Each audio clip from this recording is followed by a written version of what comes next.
আসসালামু আলাইকুম সবাইকে।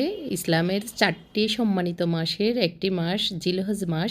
সেই জিলহজ মাসের শুভেচ্ছা ও ঈদুল আজহার ঈদ মোবারক, অগ্রিম ঈদ মোবারক জানিয়ে আজকের ব্লগটি শুরু করছি। আজকের ভিডিওতে থাকছে ওই যে গত ব্লগে বলেছিলাম আমি যে বাড়ি থেকে এসেছি, পরের যে অংশগুলি গুছানো গাছানো সেগুলিই থাকছে, তার সাথে থাকছে পরের দিন আমি কি কি কাজ করেছি সেটারই অংশবিশেষ। আজকে আপনারা ভিডিওটি দেখতে দেখতে আমি এই জিলহজ মাসের একটু গুরুত্বপূর্ণ যে প্রথম 10 দিনের আমল, 9টি আমলের ব্যাপারে একটু আলোচনা করব। আশা করি আপনারা শুনলে আপনাদের যদি কোনো উপকারে আসে, আমি যেন সওয়াব পাই, সেই উদ্দেশ্যেই আজকের এই আলোচনাগুলি। ইসলামের সম্মানিত 4টি মাসের মধ্যে জিলহজ মাস কিন্তু একটি গুরুত্বপূর্ণ মাস।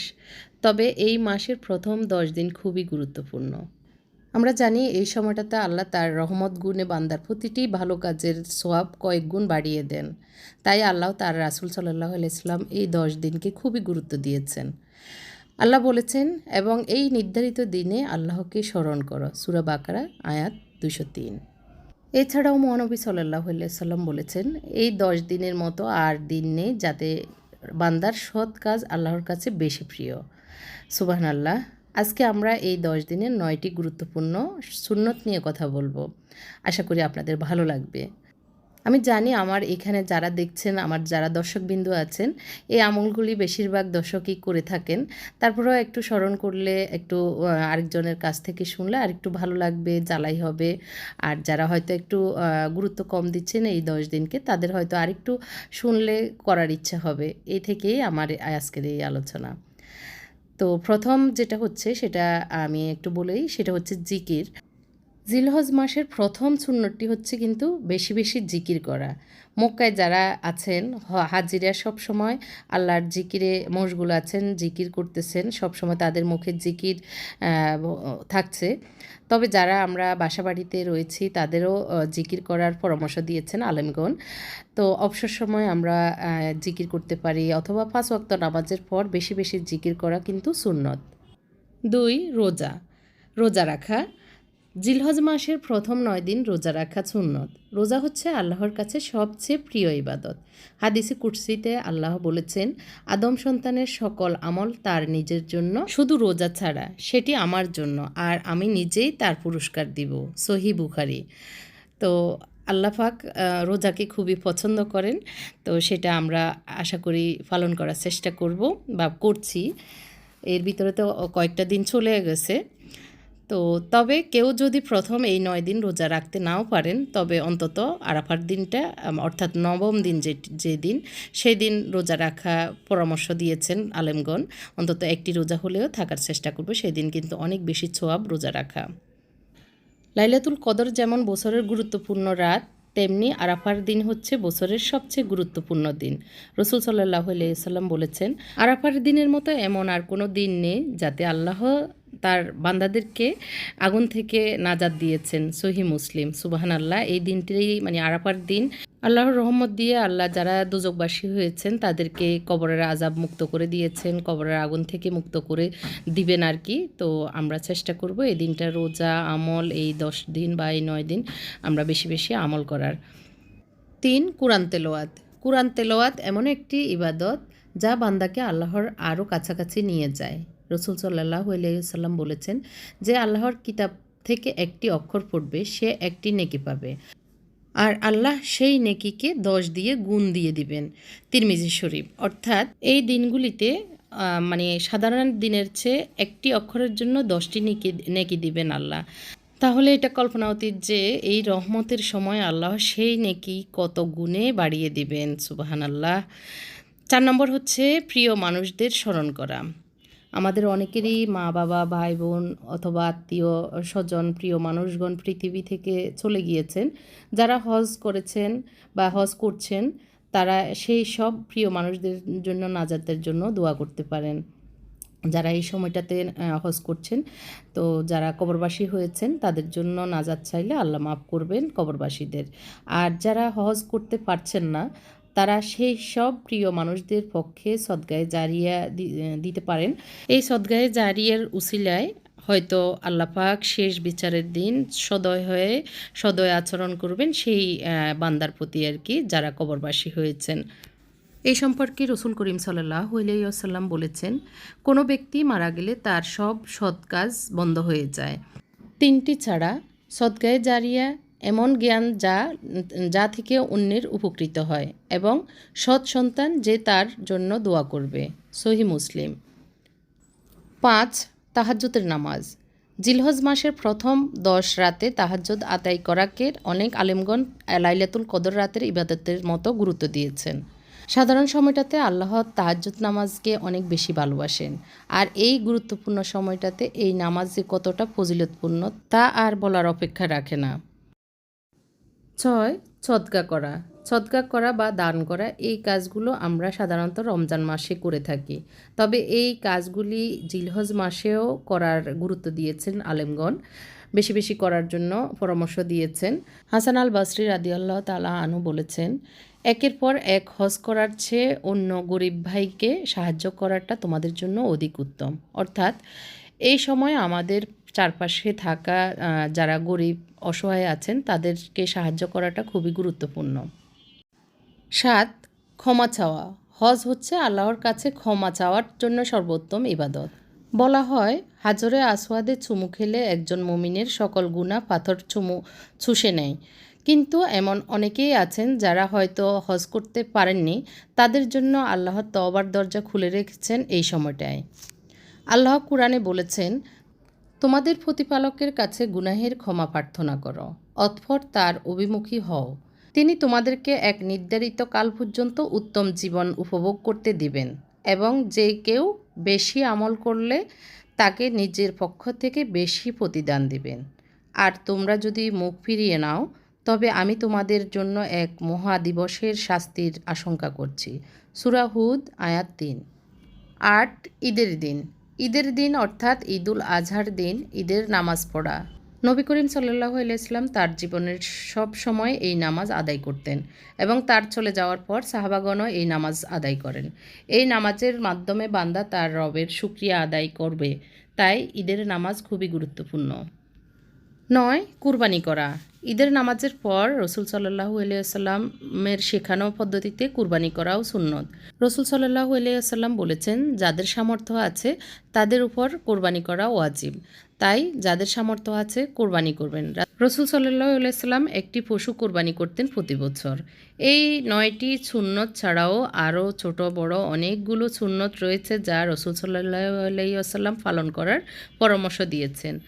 আসলে যেহেতু আল্লাহ তাআলা এই সময়টাকে অনেক বেশি সম্মানিত গুরুত্বপূর্ণ ঘোষণা করেছেন, তাই আমাদের সর্বোচ্চ সৎ ব্যবহার করাটাই উচিত বা আমাদের কর্তব্য বলে আমি মনে করি। তো আমরা যারা আমল করছি, আমাদের আমলের ভুল ত্রুটি বিয়াদফি মাফ করে আমাদের আমলগুলিকে কবুল মঞ্জুর করেন।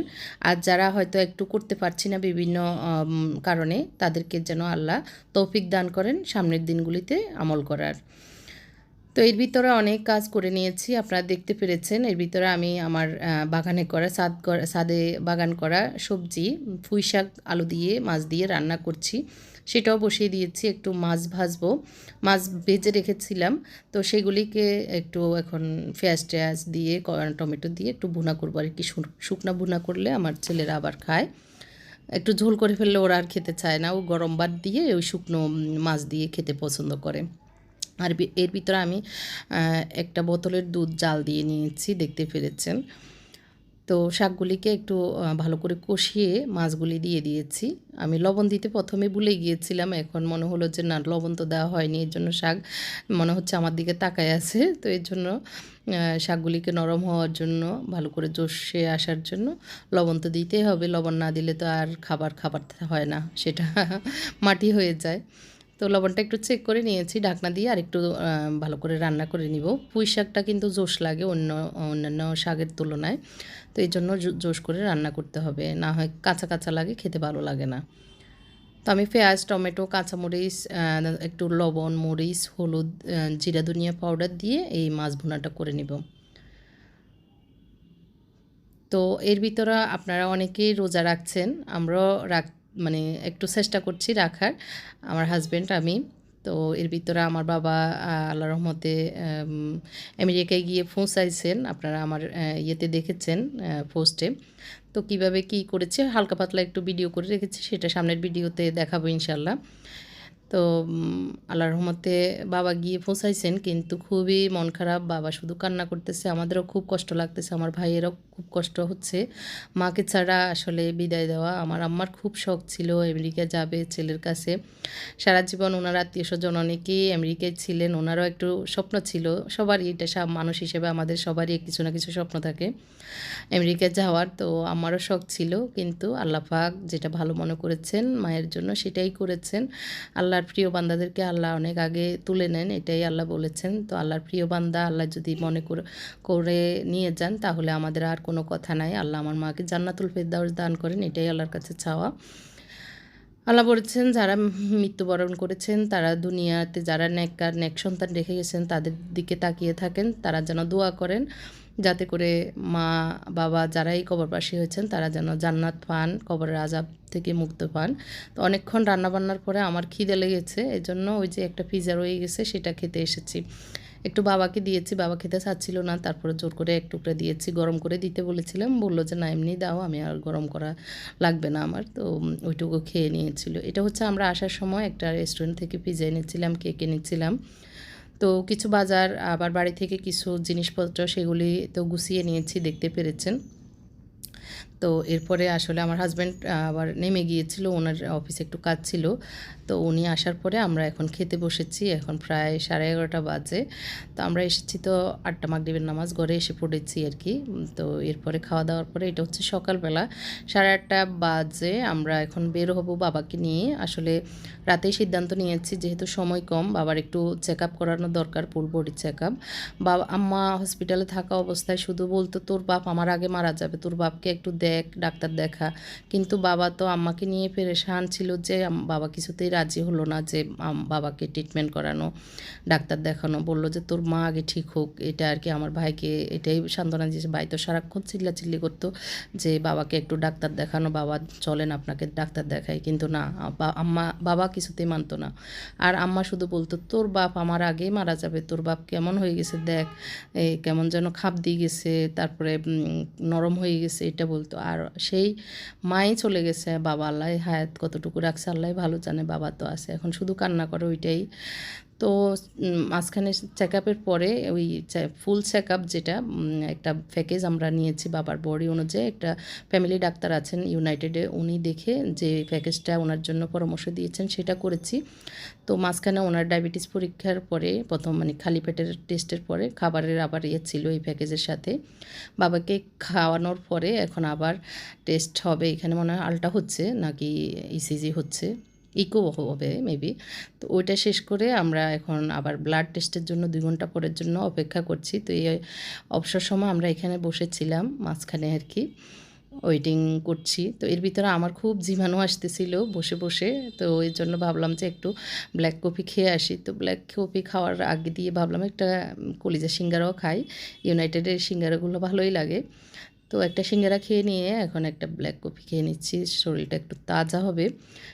কেমন যেন ক্লান্তি লাগছে, আর কোথাও গেলে আসলে অবসর থাকলে না ঘুমের জিমানি আসে। আর এর ভিতরে আমার আগে থেকেই অ্যাপয়েন্টমেন্ট নেওয়া ছিল আমার এসিগুলো সার্ভিসিং করা।